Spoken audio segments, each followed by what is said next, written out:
ಕೊಡಗು ಜಿಲ್ಲೆಯಾದ್ಯಂತ ಕಳೆದ ಒಂದು ವಾರದಿಂದ ಸಾಕಷ್ಟು ಪ್ರಮಾಣದಲ್ಲಿ ಮಳೆ ಆಗ್ತಾ ಇರುವಂಥದ್ದು. ಅದರಿಂದ ಸಹಜವಾಗಿ ಜಿಲ್ಲೆಯ ನದಿ ತೊರೆಗಳು ಉಕ್ಕಿ ಹರಿದು ಜಲಾಶಯಗಳು ಕೂಡ ಭರ್ತಿಯಾಗಿದೆ. ಅದರಲ್ಲೂ ನಮ್ಮ ಕೊಡಗು ಜಿಲ್ಲೆಯ ಕುಶಾಲನಗರ ತಾಲೂಕಿನ ಸುಂಟಿಕೊಪ್ಪ ಸಮೀಪದ ಈ ಚಿಕ್ಲಿಹೊಳೆ ಜಲಾಶಯ ಏನಿದೆ, ಈ ಚಿಕ್ಲಿಹೊಳೆ ಜಲಾಶಯ ಕೂಡ ಸಾಕಷ್ಟು ಸಂಪೂರ್ಣ ಭರ್ತಿಯಾಗಿರೋದನ್ನು ನಾವು ನೋಡ್ತಾ ಇದ್ದೇವೆ. ಅದೇ ಒಂದು 15 ದಿನ ಹಿಂದೆ ಬಂದಿದ್ದಾಗ ಇಲ್ಲಿ ಯಾವ ನೀರಿನ ಸ್ವಲ್ಪವೂ ನೀರು ಇರಲಿಲ್ಲ, ವಾಡಿಕೆ ಮಳೆ ಕೂಡ ಇರಲಿಲ್ಲ, ಹಾಗಾಗಿ ನೀರು ಸ್ವಲ್ಪವೂ ಕೂಡ ಇರಲಿಲ್ಲ.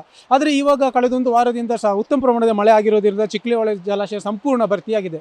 ಮತ್ತು ಈ ಚಿಕ್ಲಿಹೊಳೆ ಜಲಾಶಯ ಪ್ರವಾಸಿಗರ ಒಂದು ಆಕರ್ಷಕ ತಾಣ ಕೂಡ ಆಗಿದೆ. ಯಾಕಂತಂದರೆ ಇಲ್ಲಿರುವಂತಹ ಒಂದು ಕೃತಕ ಜಲಪಾತ, ಅಂದರೆ ಈ ಜಲಾಶಯ ಏನಿದೆ ಬೇರೆ ಜಲಾಶಯದಂತಲ್ಲ. ಈ ಜಲಾಶಯ ತುಂಬಿದಾಗ ಇದರಲ್ಲಿ ಯಾವುದೇ ಕ್ರಸ್ಟ್ ಗೇಟ್ಗಳಿಲ್ಲ, ಅಂದರೆ ನೀರನ್ನು ಹೊರಗೆ ಬಿಡುವಂಥ ಯಾವುದೇ ವ್ಯವಸ್ಥೆ ಇಲ್ಲ. ಇದು ನೈಸರ್ಗಿಕವಾಗಿ ನೀರು ಈ ಜಲಾಶಯವನ್ನು ತುಂಬಿ ಉಕ್ಕಿ ಹರಿಯುತ್ತೆ ಕೆಳಗೆ. ಅಂದರೆ ಈ ನೀರು ಹರಿಯಲಿಕ್ಕೆ ಇಲ್ಲಿ ಅರ್ಧಚಂದ್ರಾಕೃತಿಯ ಒಂದು ಸಿಮೆಂಟ್ ಕಲ್ಲುಗಳ ಒಂದು ವ್ಯವಸ್ಥೆ ಮಾಡಿದ್ದಾರೆ. ಹಾಗಾಗಿ ಈ ನೀರು ಯಾವಾಗ ಉಕ್ಕಿ ಹರಿಯುತ್ತೆ ಬಹಳ ಸುಂದರವಾಗಿ ಕಾಣುತ್ತೆ. ಈ ಆಕೃತಿಯಲ್ಲಿ ಈ ಜಲಪಾತದ ರೀತಿಯಲ್ಲಿ ಒಂದು ವೈಭವ ಸೃಷ್ಟಿಯಾಗುತ್ತೆ. ಇದನ್ನು ನೋಡಲಿಕ್ಕೆ ಕೂಡ ಸಾಕಷ್ಟು ಪ್ರಮಾಣದಲ್ಲಿ ಪ್ರವಾಸಿಗರು ಕೂಡ ಬರುವಂಥದ್ದು.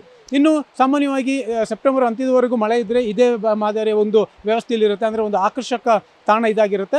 ಹಾಗಾಗಿ ಸಹಜವಾಗಿ ಪ್ರವಾಸಿಗರು ಕೂಡ ನೂರಾರು ವೀಕ್ ಡೇಸ್ಗಳಲ್ಲಿ ಕೂಡ, ವಾರದ ದಿನಗಳಲ್ಲಿ ಕೂಡ ಸಾಕಷ್ಟು ಪ್ರವಾಸಿಗರು ಬರ್ತಾ ಇದ್ದಾರೆ. ಈಗ ಸ್ವಲ್ಪ ಮಳೆಯೂ ಕಡಿಮೆ ಆಗಿರೋದ್ರಿಂದ ಪ್ರವಾಸಿಗರಿಗೆ ಇದು ಕೂಡ ಒಂದು ಅನುಕೂಲವಾಗಿದೆ.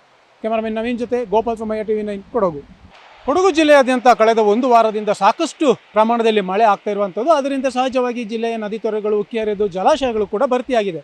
ಅದರಲ್ಲೂ ನಮ್ಮ ಕೊಡಗು ಜಿಲ್ಲೆಯ ಕುಶಾಲನಗರ ತಾಲೂಕಿನ ಸುಂಟಿಕೊಪ್ಪ ಸಮೀಪದ ಈ ಚಿಕ್ಲಿಹೊಳೆ ಜಲಾಶಯ ಏನಿದೆ, ಈ ಚಿಕ್ಲಿಹೊಳೆ ಜಲಾಶಯ ಕೂಡ ಸಾಕಷ್ಟು ಸಂಪೂರ್ಣ ಭರ್ತಿಯಾಗಿರೋದನ್ನು ನಾವು ನೋಡ್ತಾ ಇದ್ದೇವೆ. ಅದೇ ಒಂದು 15 ದಿನ ಹಿಂದೆ ಬಂದಿದ್ದಾಗ ಇಲ್ಲಿ ಯಾವ ನೀರಿನ ಸ್ವಲ್ಪವೂ ನೀರು ಇರಲಿಲ್ಲ, ವಾಡಿಕೆ ಮಳೆ ಕೂಡ ಇರಲಿಲ್ಲ, ಹಾಗಾಗಿ ನೀರು ಸ್ವಲ್ಪವೂ ಕೂಡ ಇರಲಿಲ್ಲ.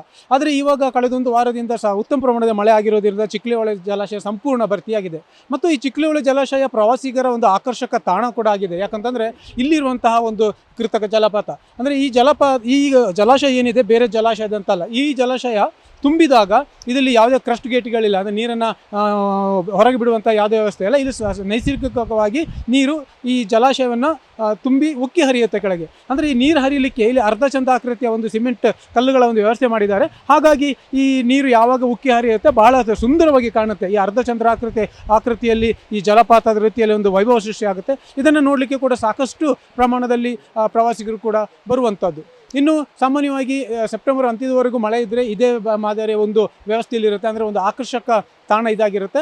ಹಾಗಾಗಿ ಸಹಜವಾಗಿ ಪ್ರವಾಸಿಗರು ಕೂಡ ನೂರಾರು ವೀಕ್ ಡೇಸ್ಗಳಲ್ಲಿ ಕೂಡ, ವಾರದ ದಿನಗಳಲ್ಲಿ ಕೂಡ ಸಾಕಷ್ಟು ಪ್ರವಾಸಿಗರು ಬರ್ತಾ ಇದ್ದಾರೆ. ಈಗ ಸ್ವಲ್ಪ ಮಳೆಯೂ ಕಡಿಮೆ ಆಗಿರೋದ್ರಿಂದ ಪ್ರವಾಸಿಗರಿಗೆ ಇದು ಕೂಡ ಒಂದು ಅನುಕೂಲವಾಗಿದೆ. ಕ್ಯಾಮರಾಮನ್ ನವೀನ್ ಜೊತೆ ಗೋಪಾಲ್ ಸಮಯ TV9 ಕೊಡಗು.